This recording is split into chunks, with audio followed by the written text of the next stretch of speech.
All right, guys, the list of unbelievable guests keeps on coming. Today I've got for you one of the leading public intellectuals in the world, Michael Shermer. How you doing, sir?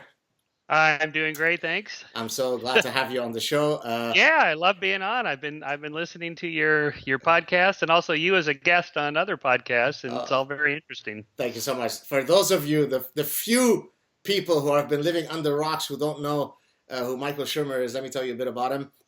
Founder of the Skeptic Society, editor-in-chief of the magazine Skeptic. He's got a monthly column for Scientific American, the author of many books. I won't list them all, but I'll list some of them. I think the most recent one is Skeptic Viewing the World with the Rational Eye, Arguing Science, Why Darwin Matters, Why People Believe Weird Things, The Moral Arc, The Believing Brain, and Darwin's Shadow. Holy moly, you've been productive. The Mind of the Market, and The Science of Good and Evil. Fantastic. So I thought we'd start today. I mean, you've had many great debates with folks throughout your career. One of which has been with Deepak Chopra, and so Right. I'd love to hear a bit more about your interactions with him. But I thought we'd play a game akin to the Turing Test. So for those of you who don't know what the Turing Test is, it's basically you interact with some agent on the other end, and then you have to guess whether that agent is a human or a computer. And so here what we're going to play is the Chopra test. I'm going to read 5 quotes, and you're going to have to tell me whether the originator of that quote is Deepak Chopra or Okay. the luminous Godfather himself. Okay. Here we go. So remember 5 of them. Yep. Yep. Quantum reality is the oneness of the channeled self. Do you want me to tell you all 5 of them, or you want to do one at a time? Yeah, no, I'll do it one at a time. I'm going to say that you made that one up, but in fact, it could have been said by Deepak, because that is what he believes. Okay. I'm not going to say if it's correct or not Okay. yet. All right. The gradient of one's fractal energy is a reflection of the transposed oneness. I think you made that one up, but it's not far from what he might have said. The vector of our inner selves is the reflective cosmic energy. I've never seen Deepak use the word vector, so I'm going to say fake. The healing of the soul occurs when the quantum singular point is cosmically aligned. Okay, I think that one might be real. That one might be real. Okay, yeah. The prism of the ego's praxis is the private proton of the singular pain. Definitely made up. But I know what it means. If I take Deepak's worldview, I think I know what that means. All right, well, But I think it's this is a small version of Sokal's hoax. All 5 were generated by yours truly, but well done. Yeah. So I used to have this thing where I would go onto these what I call Chopra-esque nuggets, where I just randomly start generating these quotes. Second point I wanted to discuss, and then we'll get into like a more flowing conversation. So when I was writing my first book, and as you know, you start off with a much larger book, and then you go through multiple iterations where it gets smaller. So in my first book, one of your quotes, didn't make it in the final cut, but I wanted to discuss it today, at least honor it in this venue. Okay. So I was talking about something which I called epistemological dichotomania. So the idea in psychology whereby people view things always through dichotomies, right? There is, systematic processing versus heuristic processing. There's central root of persuasion, peripheral root persuasion. And so I was talking about this idea of how they try to come up with these clean binary views of the world. And then I stumbled on the following quote by the great Michael Shermer. So this is regarding a debate that you had with Doug Gevitt, an associate professor of philosophy at the Talbot School of Theology of Biola University, on the existence of God. In describing the debate, you stated, I think maybe for me your best quote ever. Gevitt concluded his initial presentation by explaining that we are confronted here with an either-or choice. Either God exists or he does not.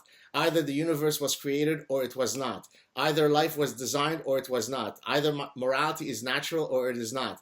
Either Jesus was resurrected or he was not. I opened up my rebuttal by explaining that there are only 2 types of theories. those that divide the world into two types of theories and those that do not. Fantastic. Do you remember generating that book? Yeah. I do remember generating. I should write that down and put it in a tweet, because I think I said that long before there was such a thing as Twitter.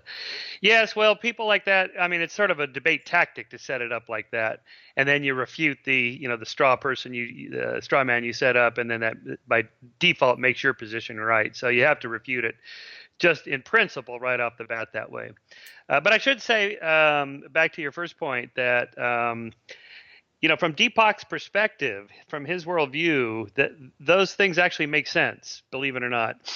From the worldview of science, materialist science, as he calls it, they're nonsensical, of course. But over the last year or so, I've gotten to know Deepak and his worldview pretty well. For my next book I've been researching and writing, which I just finished, called Heavens on Earth. It's about the quest for immortality. I wanted to deal with the Eastern traditions, Buddhism, Hinduism, and so forth, Taoism, but really from a Western scientific perspective, because that's what the book is about. So Deepak, to his credit, invited my wife and I to come down to the Chopra Center in Carlsbad, California, and spend a 3-day weekend there, just kind of immersed in his meditation, the talks and lectures they give about that whole worldview, the massages, the tea, the great food, you're there at the beach, so first of all, I have to say it's very affecting. I mean, I did feel a lot better after 3 days at the beach at a resort getting massages and doing meditation. But how could you not? I mean, but he's claiming more than that there's actually not only measurable physiological differences from that whole program, but also mental, that you're better off for it. So that may be. I think there's some evidence that meditation and those kind of techniques have some effects on your physical health. Just reducing the amount of stress hormones pumping through your body when you're enraged and you're having thought flooding about the latest flurry of negative tweets you got on social media, or dislikes, or whatever, and we know, because I wrote a section on this in my book too, on how bad is stronger than good. The psychological effects that, say, one bad comment somebody makes in a day far outweighs the 100 different things that people said that were nice to you that day. They're not equal, and so it is effective, I think, to try to overcome that, to try to ignore the handful of negative things on social media and pay attention to all the positive things that happen in your day. So I should note, because everyone always asks me this, does Deepak really mean what he says, or is this all bullshit and he's just trying to sell books? Listen, he believes this totally. He's 100% into it. Whenever I'm with Deepak at lunch or dinner, his house, whatever, just hanging out, no media, no cameras, no recording, he's still working on me. He's still telling me about the latest study he's conducted, or he read, or here's this. Did you see this paper published in quantum physics that has to do with consciousness? He's always working on me. And, so he believes it. He doesn't need any more money. He's got plenty of money. So it's not that. He really thinks that this is the way to go. I happen to disagree, from that perspective, that worldview perspective, but I have to say that's his, and, we have to give him credit that at least he really believes it. Now, do you think that he would be open, which actually is going to lead to the next sort of substantive theme that I'd like to discuss with you. Do you think that he has the necessary epistemic humility, that he would be open to having, in the same way that he's working on you? Let's suppose I invited him to the Saad Center of Reason, not in sunny Carlsbad, but in frozen tundra Montreal. Would he be sufficiently intellectually honest, and hence epistemologically humble, to be open to having his views changed? Maybe.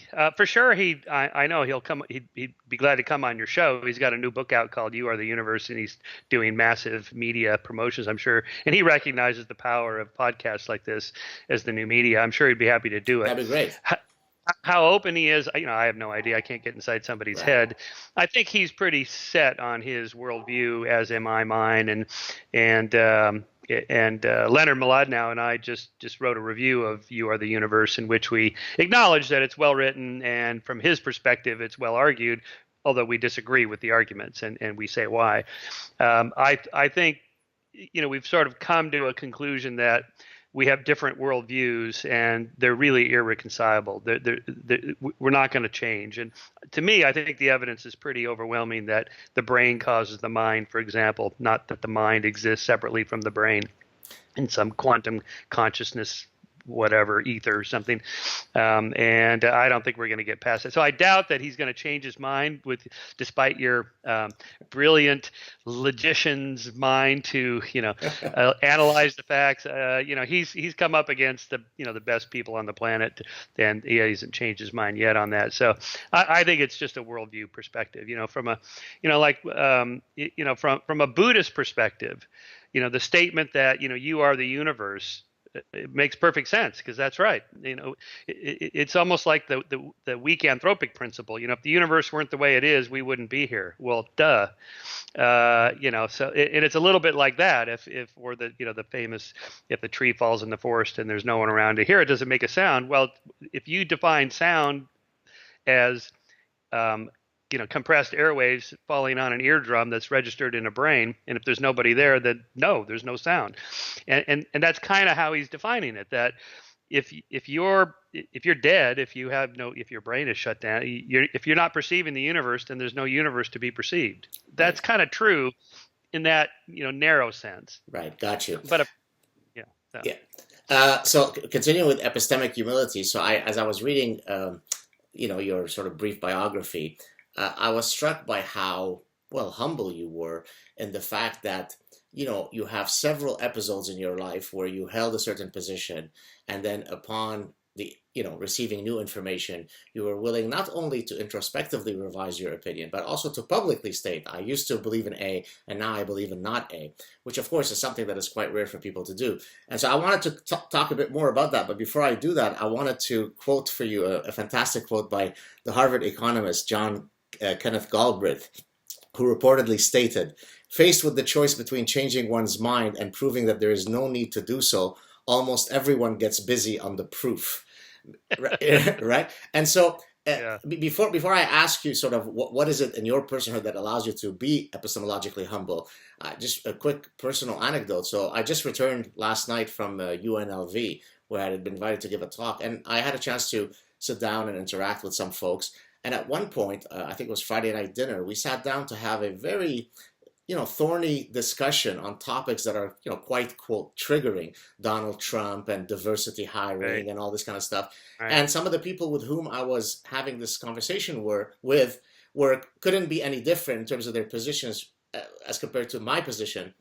And yet they were very epistemologically humble, that they were willing to sit down, not be triggered and offended. And so much so that the next day when I saw them again, they said, at least one person said, actually, as a result of speaking to you, I think that you've changed my mind on some of these issues. Wow. And I thought, that was just, even though it was a very small, microcosm of sort of a bigger discussion, I was very enriched by that someone could be so humble to actually listen to you. So what is it that allows you to be this humble, and how can we foster that in the greater discourse? Well, I'm not sure how humble I really am, but because a lot of these things I've changed my mind on, I didn't have a big commitment to them in the first place. It would be much harder for me to say abandon my commitment to what Deepak calls materialist science, reductionist science, because I'm pretty committed to that.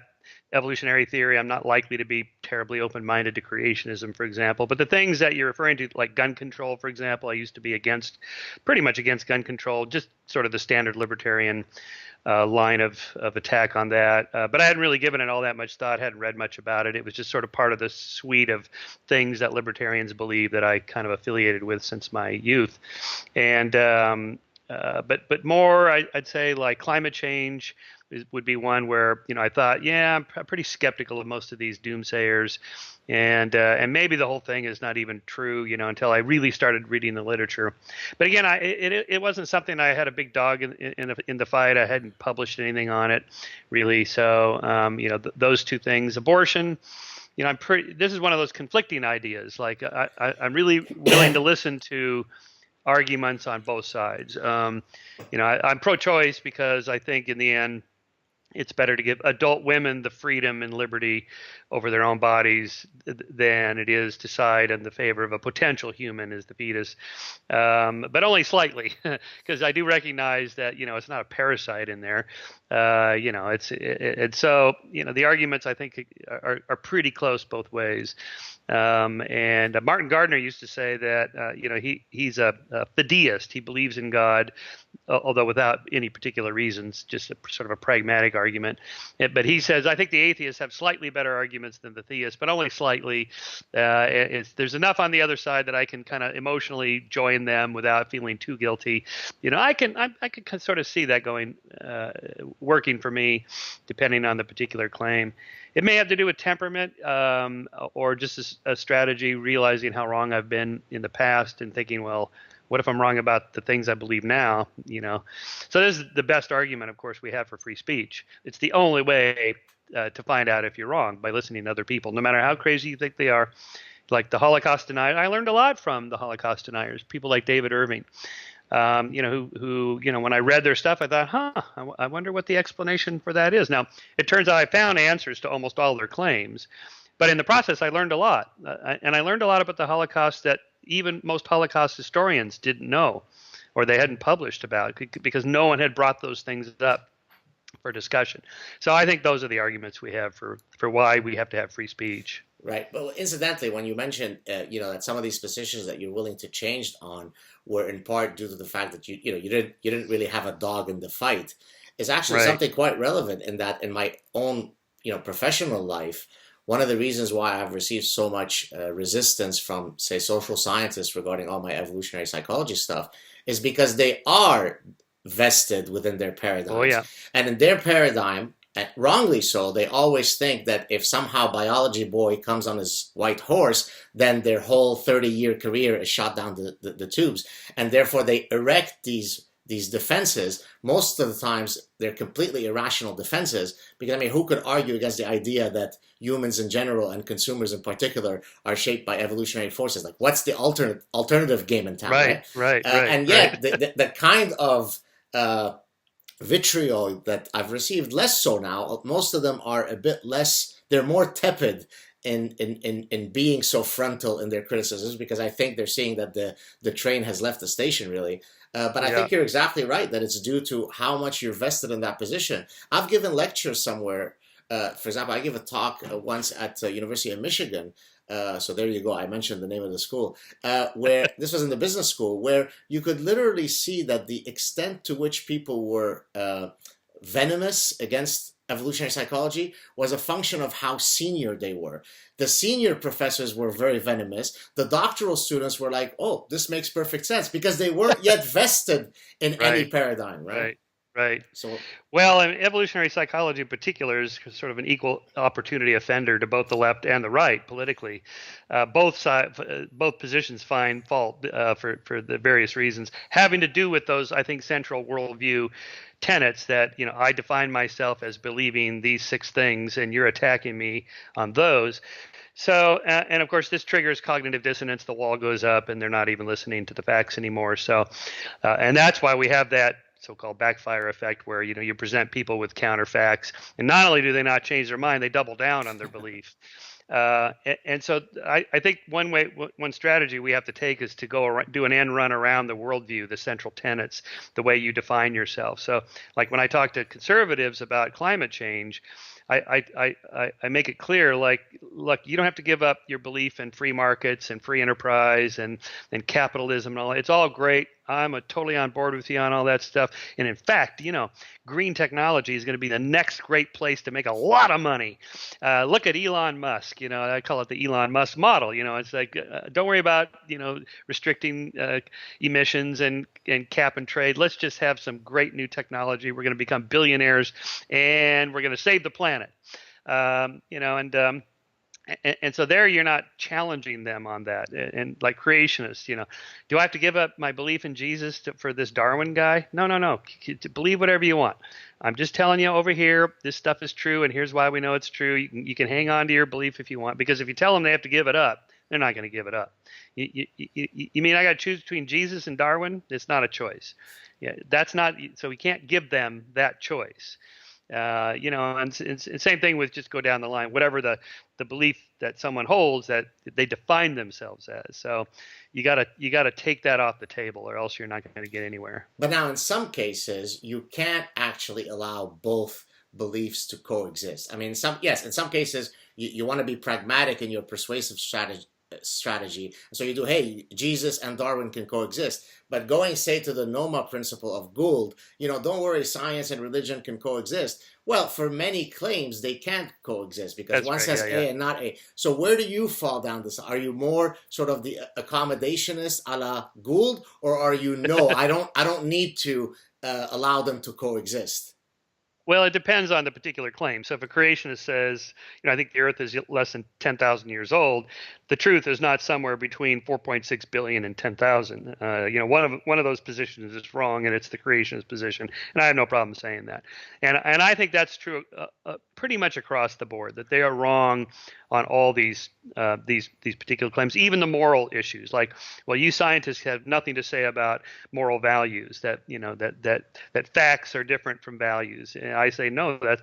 I disagree with that. Not only did we evolve a moral sense in the same way you think God plopped into our nature a moral nature. I think Darwin explains this, that it's part of our nature as an evolutionary social primate species. But even that, I go further than that. That furthermore, science does have something to say about human values and facts. So, the moral facts. So, in terms of like what I really believe, I think it's pretty much in conflict across the board. So really, for me, it's just kind of more of a strategy. If I'm talking to somebody, I want to convince them. If I tell them at the start that their central beliefs are bullshit and they're wrong, I know the wall's going to go up. They're not even listening to what I'm saying, and so it's a waste of time. Yeah, probably the only time when I've taken the accommodationist approach is at the end of a semester when a student comes up to me and says, I didn't know anything about this evolutionary stuff. I took your course. I'm hooked now.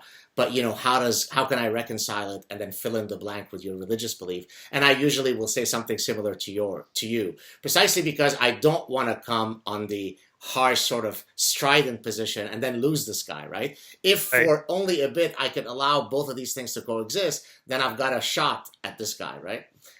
Usually what happens is people go home and quietly think about it and change their mind without telling anybody.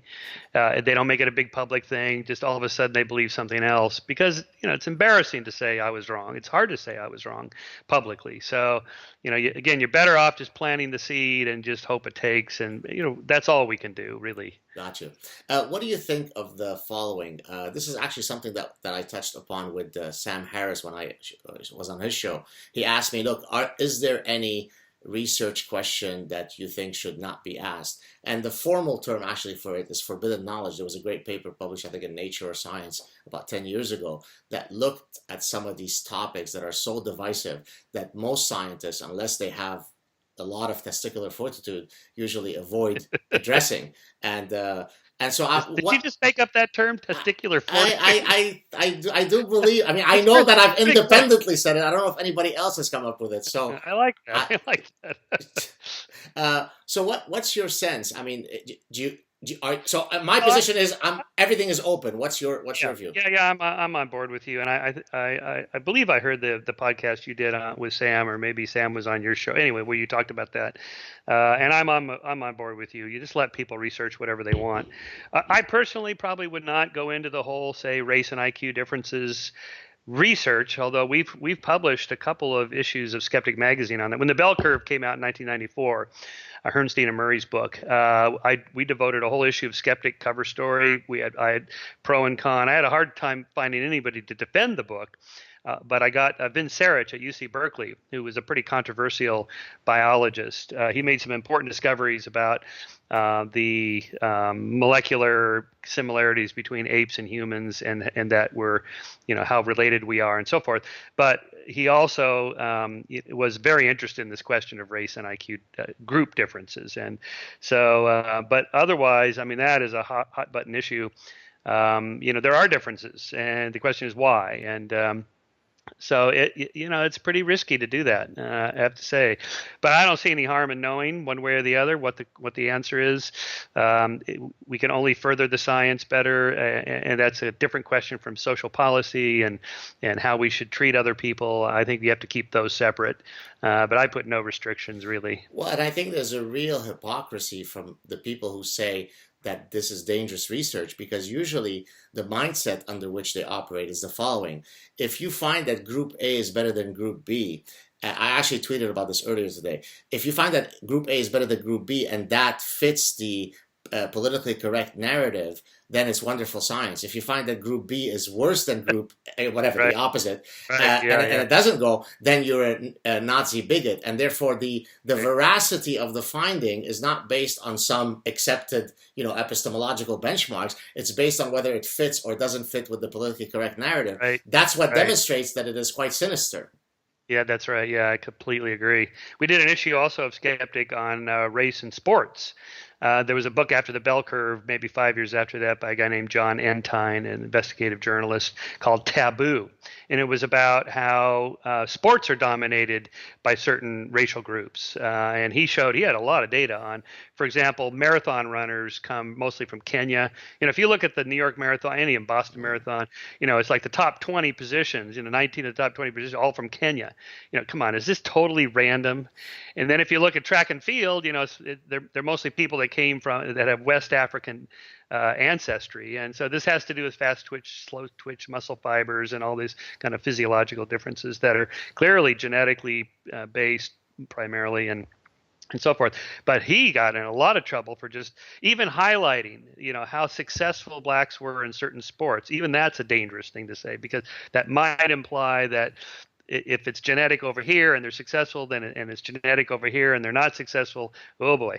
And so we're not afraid to tackle those things, because I think it's usually more complicated than that in any case. For example, basketball, NBA used to be hugely dominated by African Americans. Now you see a lot of Eastern Europeans, Chinese coming in. It's like, okay, so what does this mean about those previous theories? We get better science out of it, I think. All right, let's keep going with this kind of crazy mindset stuff. I coined a term. It's a mind virus, Ostrich Parasitic Syndrome, which basically captures. Good. You're good, man.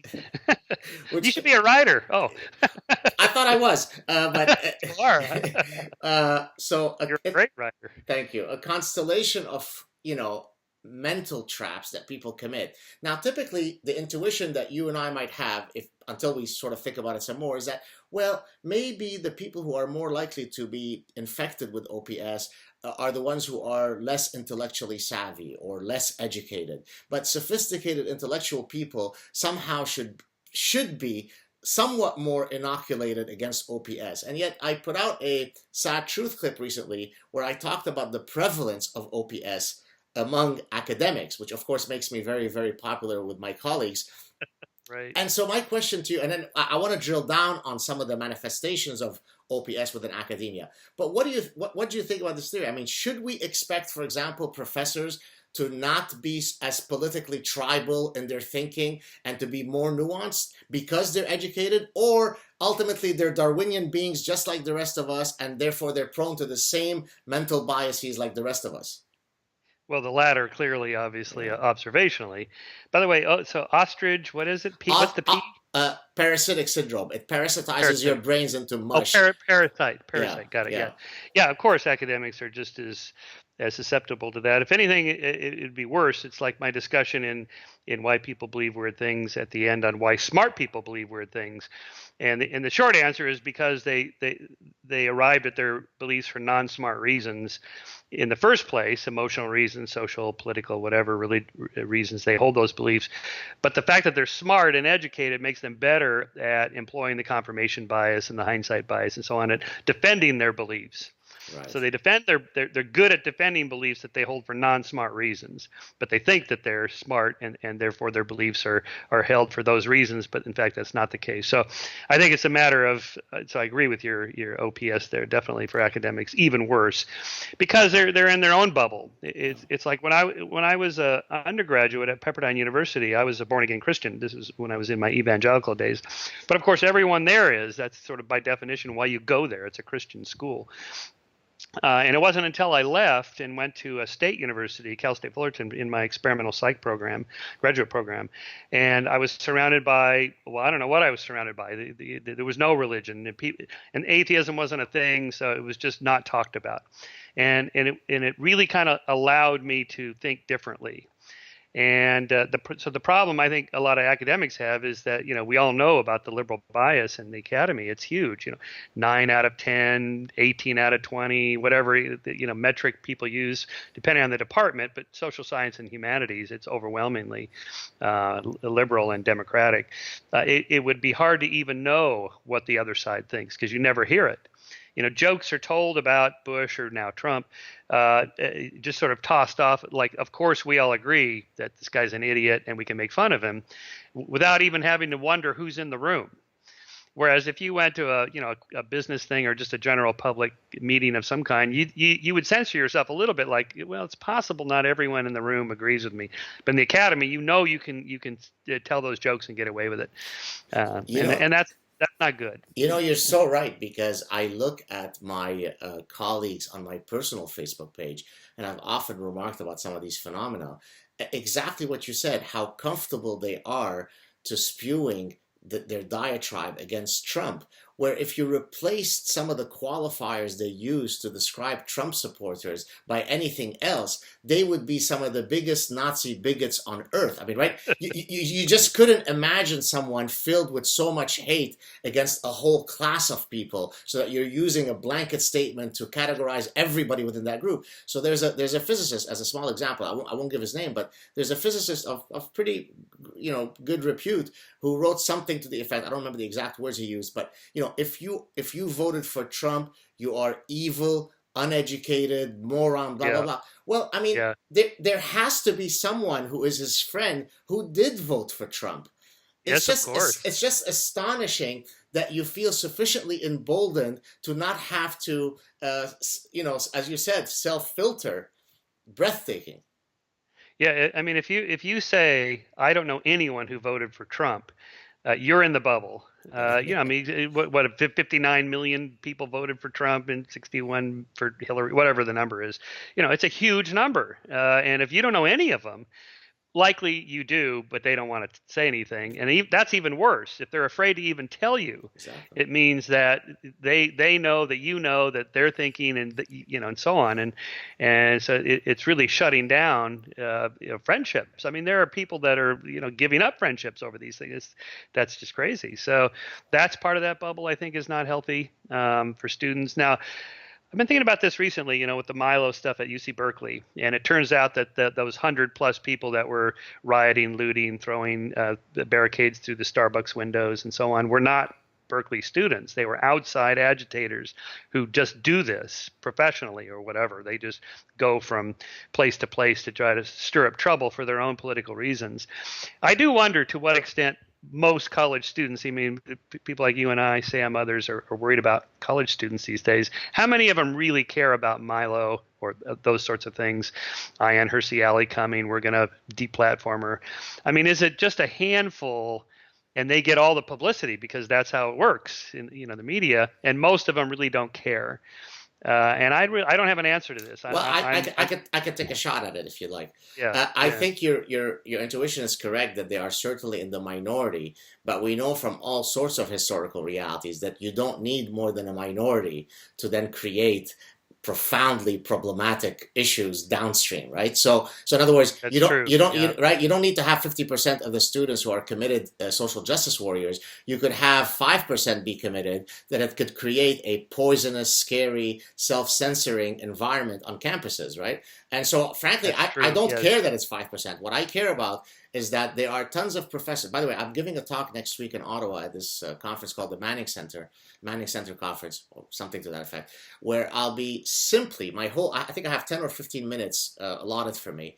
I'm just going to read. That's going to be my talk. I'm going to read letters that I've received from professors, students, and in a few cases, a parent of a student, in terms of the type of issues they have faced on campus. Somebody found out that I said something nice about Trump, and now I'm really scared that I might not get this position in the neuroscience lab, and on and on and on. So the fact that I'm actually receiving these emails in 21st century and it's not North Korea is problem enough. Right? Yes, you're right. Absolutely. Yeah, that's okay. So whether it's 5% or 50% doesn't really matter. You're right.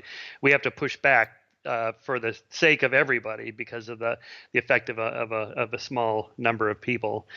I have been tweeting like crazy for the last year. If you really don't like Milo, the worst thing you could do for him would be to ignore him. Because you give a lot of public talks. I give a lot of public talks, and there's nothing worse than a half-empty room and no one cares that you're even on campus. They don't even know you're on campus. It's so depressing. I just want to go home. This has happened to me, and it's like, oh man. But if I had protesters out there and people were just piled up to get into the hall and it was standing room only, that's the most exciting thing you can have for a speaker. So this stuff at Berkeley is the best thing that ever happened to Milo. I mean, he's becoming this superstar, and no one even really knows much about him, what his central beliefs are, whether he even believes the stuff he says. I'm not even sure he believes all the stuff he says. I don't know what he thinks. And already he's, this giant. Anyway, so I think that's it. The fault of that is mostly on the academic left. Do you feel that a lot of this nonsense with the trigger warnings and safe spaces and microaggressions has reached its zenith, and now the pushback is starting to happen, or do you see the worst days yet to come?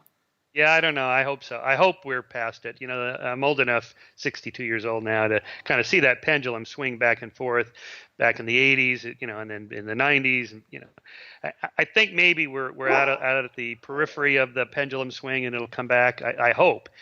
I teach at Chapman University, which, I think that politically it's fairly centrist, and my students don't seem to really care about much of this stuff. They're sort of wrapped up in their own lives. There was an incident last week in which it's, Black History Month. So the group put up a Black Lives Matter banner at the library. They got permission from the administration and so on. And then somebody without permission put an All Lives Matter banner over it, which was, they didn't get permission. They put it over. So it's, covering up someone else's speech. And this was kind of a little thing for a few days. And then the president, Daniele Strupa, diffuse the situation with this letter to everybody. I thought it was well handled, and there I think that particular one that it should have from the beginning should have been Black Lives Matter too, as in also, because then everybody would go, well, yes, of course, and it wouldn't make people feel like, well, Black Lives Matter. What about blue lives and white lives and all lives? And you end up with this tribal thing that divides people. And so I think if you're going to come up with a slogan, be careful about how you phrase it so that it doesn't drive people away, doesn't divide people. I do think there's probably a social phenomenon in which all social movements end up purging themselves of people that are not pure. Are you a pure feminist? Are you a real atheist?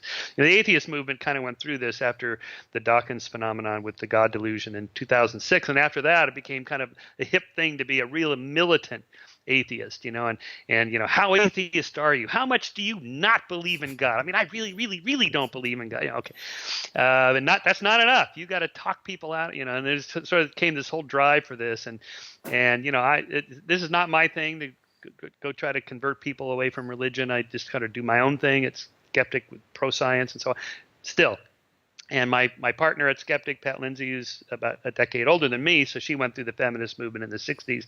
She said the feminist movement went through that, in the 70s. Like, you're not a you're not a real feminist, so out you go. And libertarians have gone through this. You believe in foreign wars, you're out, or the legalization of prostitution or drugs or whatever. Some little point, and boom, out you go. And I think that's not healthy for social movements. No one does this sort of purity purge more so than Islam, right? Because you could be extraordinarily pious and conservative. There will always be somebody who's willing to kill you for not being pious and Muslim Right. enough, right? Which actually leads me to one of the I wanted to talk about two things related to this OPS in terms of the intelligentsia. One of which, I mean, they're both sort of related. Islam. How do you explain the fact that most academics, I mean, I've weighed in on this a lot, and I'm sure you have too, but it'd be worthwhile to have your opinion here on record. Why do you think academics who are otherwise so well trained to understand statistical regularities, look at data, see if there are any patterns that are arising, why are they so blind to this Islam thing? Is it just fear of speaking out, or are they really suffering from OPS? What's going on? Yeah, I think the latter. I think in this case, politics trumps everything else. It's like the Women's March. It wasn't a women's march. It was a liberal women's march or whatever. If you're a woman that's pro-life, you can't march. Okay, so that tells us it's not about women. And so I think academics that would otherwise recognize the hypocrisy of religion, the dangers of religion, they've spoken out about the dangers of Christianity regarding pro-life, for example, or the teaching of creationism in public schools. Academics are all over criticizing Christianity for that. But when it comes to Islam, then it sort of feels like, well, wait, politically, as liberals, we're supposed to be open, inclusive. We don't want to target people as the other and tribalize them and so on. And I think their politics is blinding them to the fact that, well, at this particular moment in history, that group is causing this particular problem, and it should be okay to say that. And, as Sam has said many times, if the only guy in the room is Trump saying, hey, there's a problem, and everyone can see the problem except, the blind on the left, that's an even bigger problem. So, OPS at work, yeah. Yeah, one of the ways that I try to address this manifestation of OPS is through, and I guess that relates to how you and I might build scientific arguments, is by systematically having at my handy with me all of the relevant stats so that it becomes unassailable, it becomes incontrovertible for anybody short of somebody who is naturally lobotomized to be able to argue against it. And actually, that's what happened. Naturally lobotomized is another one of my coin terms, by the way. I like that. So the discussion that I was having on Friday, the person in question was very much doing what you were saying, right? I mean, diversity and who are we and othering, but what about the Crusades and all the usual sort of rebuttals. But then by systematically offering her just a tsunami of evidence, this nomological network of cumulative evidence, then it becomes very, very difficult to keep aping that stuff, right? So, for example, if I say, look, we could do a content analysis on the texts to quantify how much brotherly love there is versus how much genocidal hate there is. We don't have to guess that. We could count the number of times that there has been a terrorist attack in the name of James and Seventh-day Adventists versus Muslims, and then we could just come up with a number. You, as somebody who studies stats, I'm talking to her at this point, you know what P equal to less than 0.05. Well, if I show you 31,000 terrorist acts have been committed by religion A since 9/11, and 20 from the 9,999 other religions combined, do you think that statistically I would get a powerful effect there? Well, that makes somebody feel very uncomfortable because you're using the language of science. There's no emotion. There is no bombastic stuff. You're just hitting them with the facts. Is that ultimately the way we get around this impasse? Well, it's what we have to do as scientists, but it's not by itself. I don't think it'll do it because of cognitive dissonance. That is, you present people with facts counter to their central beliefs. If it's a core central belief by which they define themselves in some way, meaningful way, they're not likely to process the data. They'll just spin doctor it or ignore it or whatever. Carol Tavris writes about this in Mistakes Were Made, but Not by Me, that she co-wrote with Elliot Erickson. I think it's a super important book. I assign it to my class, and it comes up over and over and over again. I mean, it's just cognitive dissonance is rampant, and like with weapons of mass destruction, Bush himself has said, "Whoops, we were wrong. We thought they were there. They weren't there." And still, there are conservatives saying, "Nope, I know they were there. They moved them. They hit them." It's like, dude, your own guy has said that they're not there. And if anyone was motivated to find them, it was Bush, and they couldn't find them. And so, but as Carol is quick to point out, at the time, 75% of Democrats agreed that the Iraq War was okay and supported it, like Hillary. And so what did they do when it came clear that there were no weapons of mass destruction? They spin doctored the other way. They said, I was really never in favor of the war. I always thought it was a bad idea. So they misremember their own position. So Republicans say, no, they really were there. We just didn't find them, or they moved them. Democrats, I never supported the war in the first place. So the facts by themselves aren't going to do it. We have to come up with other strategies, unfortunately. Let me see if I can go back to something in our earlier conversation where I said that you were humble enough to alter your position on some issue that you believed something else at first, and see if I could switch you back again. Death penalty. You used to be for it, then you're now against it. Let me propose a loose argument for why I think under certain circumstances it makes perfect sense, and you tell me where I might be wrong. So I believe that in the same way that, look, if you're at war, you kill somebody, that's justified. If you do self-defense, somebody comes at you, you kill them during your self-defense, that's justified. I believe that there are certain crimes that people commit that are injurious to human dignity. They're injurious to humanity. So in a sort of metaphysical sense of defense, then that person has lost their right for life. And let me push it a bit further, just to give you a sense that I'm not talking about, putting somebody to death because we only have eyewitness testimony. If I find the DNA, forgive me for being very colorful, if I find your DNA in the rectum of 10 dead children, I could put it literally at that threshold. Only in those cases, when your DNA is found in the rectum of 10 dead children, in that case, and only in that case, I'm going to execute you because you have forfeited your right to exist. And I know for a fact that there is no way it could not be you, blah, blah, blah, and all the other bullshit. Yep. What's wrong with my moral position? Because that's frankly how I feel, that I have zero moral uncertainty about getting rid of this guy, and probably I wouldn't mind doing it myself. What do you think of that? Well, from as you phrased it, as a purely emotional perspective, I agree with you. I feel the same way. But unfortunately, it's not just between me and you. The state is involved. So, do we want to give the state that much power? And I don't. I used to be support for that very reason.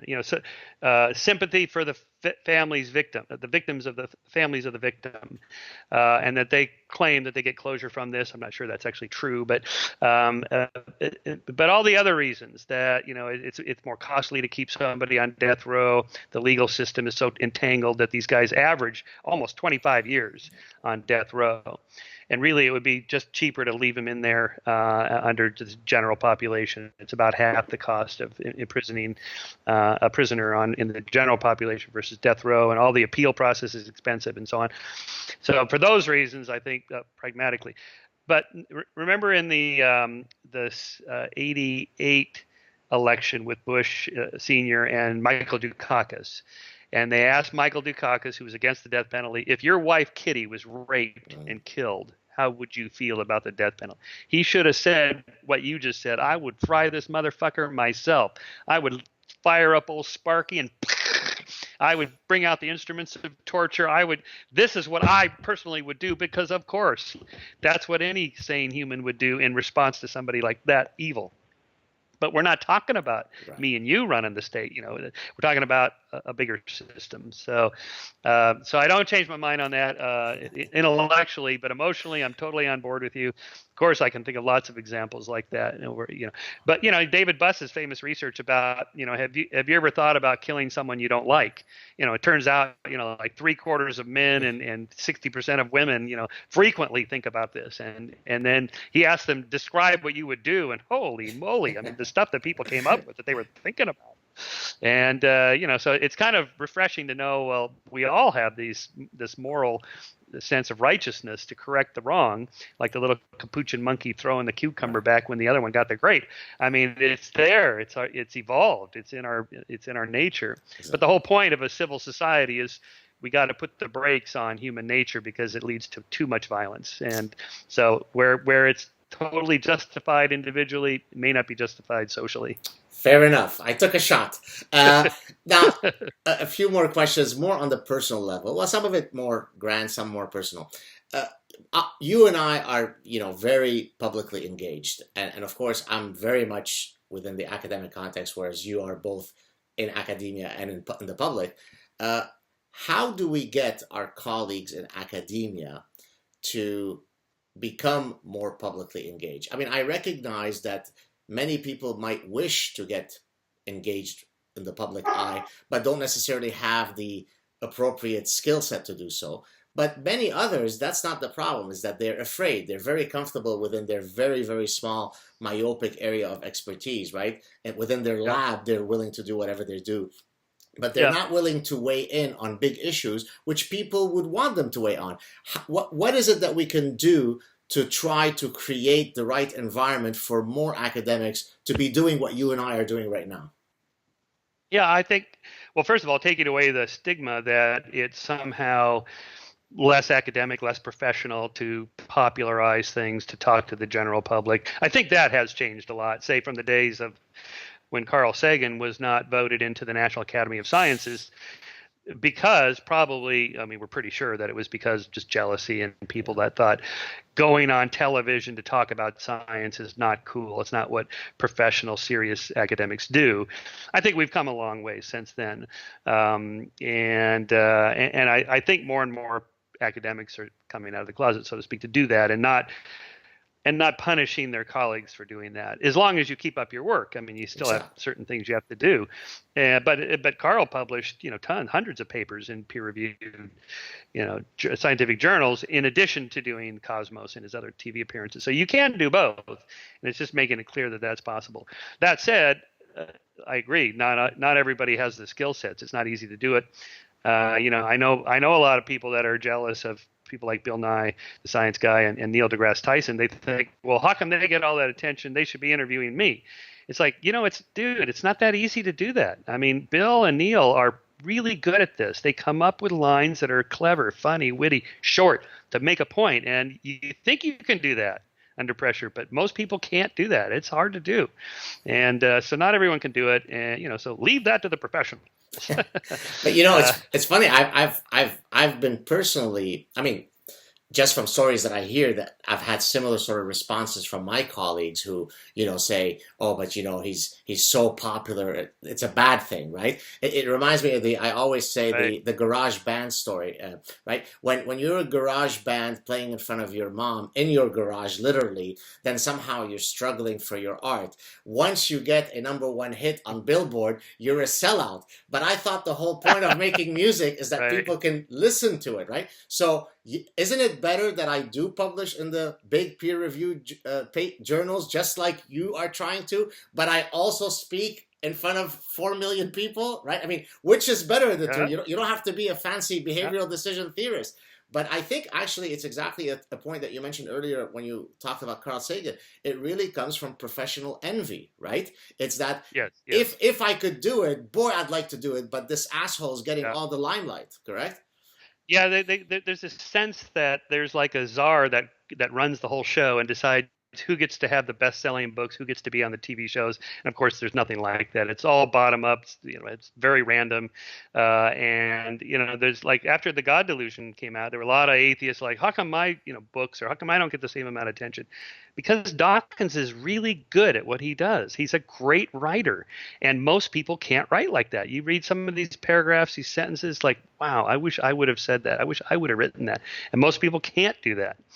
There's a reason like Sam is really good at what he does. He has an economy of words. He's very clear, clear communicator. Like and Hitchens, I mean, he would speak whole paragraphs. Like it would take me a month to write that paragraph that good. And he just says them right off the top of his head after 3 whiskeys, most people can't do that. So there's a reason that, certain people sort of rise to the top. They're good at that particular thing, and we should recognize that. That's okay. It's not only okay, it's good that we have. And if you want to do it, then you gotta get good. You gotta get practice. It takes a lot of practice. I mean, Bill Nye has been doing this since he was in high school. He was doing in college. He was doing stand-up comedy in Seattle nightclubs. So how did he become funny?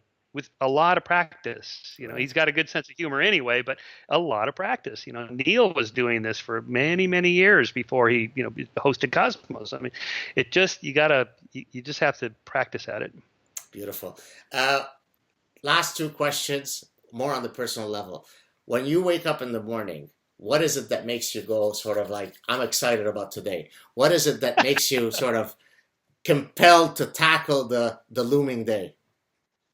Well, yeah, I mean, personally, I guess, I love my wife and my newborn son. I have a 10-month-old son. And I have my dog Hitch. I'll show you him. Yeah, there's little Hitch. Hey, Hitch, what's up? So, and I live in Santa Barbara now, so I take Hitch to the beach almost every day. When we're done here, I'm taking him to the beach. You do realize you do realize that I hate you for having just said that you do that, right? Yeah, I know, because you're in Montreal and it's snowing. Go on. I mean, it's terrible, terrible weather here. Terrible. It's about 68 degrees and it's slightly drizzling. And, of course, Californians come apart when it drizzles. Like, oh, no, what are we going to do? I just go to the beach. Anyway, right. But work-wise, well, of course, I like riding my bike, too. So I ride almost every day. But I really look forward to writing my Scientific American column, editing articles for Skeptic, and especially working on my books. I'm always working on another book or edits of a book or whatever. And I actually get a lot of joy out of it. It's not work for me. In fact, if I don't do it, I feel the same way I feel if I don't exercise almost every day. If I don't get to ride my bike for 3 or 4 days, I'm like crawling out of my skin. I got to do it. I got to do it. It's almost like an addiction. And so for me, I got to sit down and write for a couple hours, not because it's torture or work or I'm going to make myself do it. If I don't do it, I feel anxious. And so I actually enjoy it. There's a lot of pleasure from, constructing sentences in a way that I hadn't thought of. And the way I write, a lot of my thinking about issues come from my sort of forcing myself to sit down and start writing to see. And I'm not even sure where I'm going to end up. So, sometimes I feel like the outside observer, the little homunculus looking into my brain going, I wonder what he's going to come up with next. I wonder where he's going to end up with this argument, because I don't even know until I start writing. For me, writing is a way of thinking. You mentioned your cycling and, of course, your sort of intellectual engagements. And I'm so simpatico with those two because I used to be a very competitive soccer player, and there's a unique high that you get when I'm way too old now and too fat to ever experience this now. But when I was a younger guy, playing very competitive soccer, this high that you get in the pursuit of this competitive athletic endeavor is in some cases better than sex. And then traversing intellectual landscapes every day, right? So I wake up every day, right? I mean, today I'm going to be speaking with Michael Shermer, and then after I speak to Michael Shermer, I'm going to work on this, and then I'm going to do this. And so I'm always this sort of intellectual vagabond that goes from cool intellectual landscape to another cool intellectual landscape. And that is really infinitely exciting because I'm never really repeating the same thing, right? I'm always working on a new problem, new idea, new book, new paper, new guest. Yeah. And so the reason why I actually wanted us to talk about this is because I often get people who write to me and say, you seem like such a jovial guy, and how can I get your happiness and blah, blah. And I say, well, part of it is just dispositional. I mean, you're either somebody who's happy and gregarious, but also it comes from the fact that I wake up every morning and I do rub my hands like this, right? What's happening today? What's the exciting stuff that I'm facing? And so that's why I was interested in knowing how you view every day.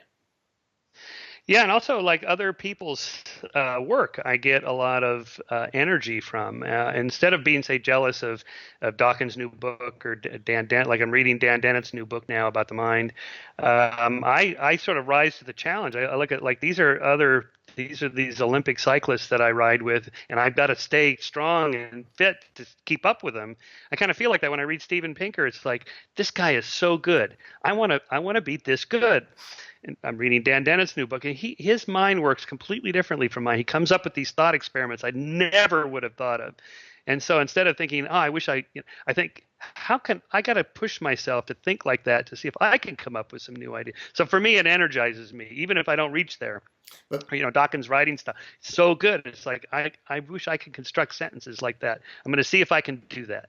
It's sort of a kind of a competitive edge there. By the way, just the way that you keep comparing yourself in a very, humbling way to these people is part of the sort of the epistemic humility that I was talking about earlier, right? Very few people, even when they're comparing themselves to, guys that are as illustrious as the ones that you were, would have the generosity of spirit to say, I would like to compare myself to this person, because most people, I think, suffer from the deadly sin of pride, right?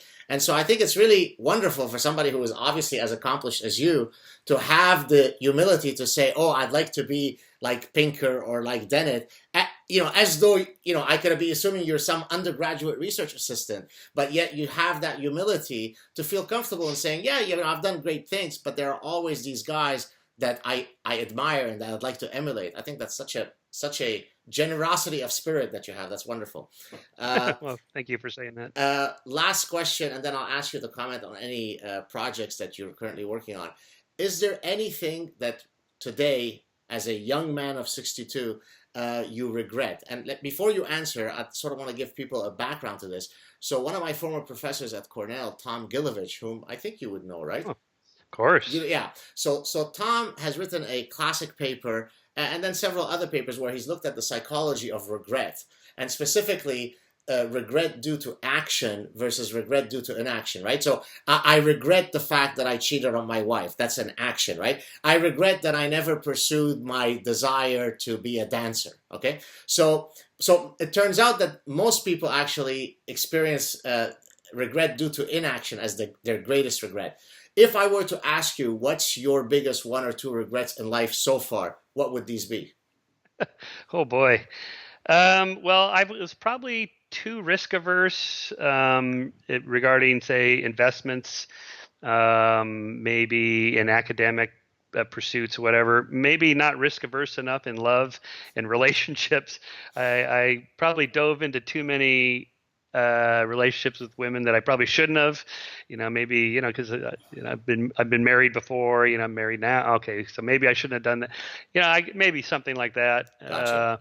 I don't know. I mean, it's so random, how lives turn out. I was a bike racer for a while, academics, bike racer, academia, whatever.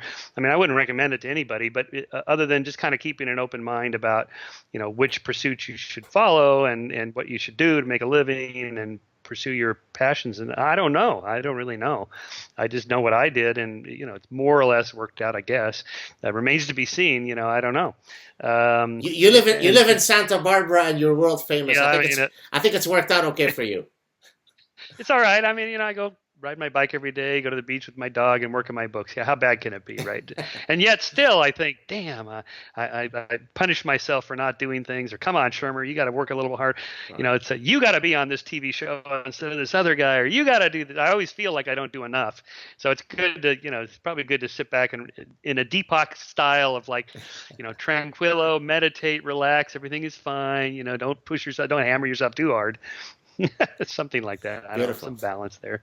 Appreciate you sharing that with us. What are some projects that are not necessarily public yet that you'd like to take this opportunity on this forum to promote? Oh, well, I think my next book is probably going to be my best, although my publisher says, well, you better say that because that's what we're counting on you coming up with good stuff. But I do. I think it's because it's about death and mortality and all that. And maybe it's, I just passed the age that my father died at. He died at age 61 and I'm now 62. So it does give me pause because we have heart disease in our family. So I'm kind of fanatic about exercising and that sort of thing. So it kind of made me think about that sort of thing. Also intellectually pushing from my previous previous books into this. Heavens on Earth is the title of the next book, subtitle, The Quest for Immortality and Perfectibility.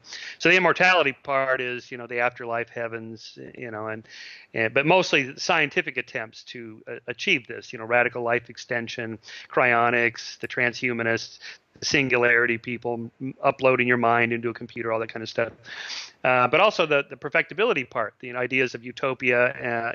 We can create a heaven on earth right now if we could just change human nature, if we could just re-engineer society, if we could just, so I have chapters about why those always fail, those kinds of the ideas of decline or progress in civilization. So it's all interesting, and then how you find meaning in a meaningless universe. Anyway, so that's kind of the next project. I'm just finishing the first set of revisions of the manuscript. So that'll be out like next January, I think the book comes out. So that's probably my next big project. Beautiful. Looking forward to it. It's been an absolute delight. Stay on the line. Thank you so much for joining me, Michael. A true honor. Thanks for having me. Cheers. You're welcome.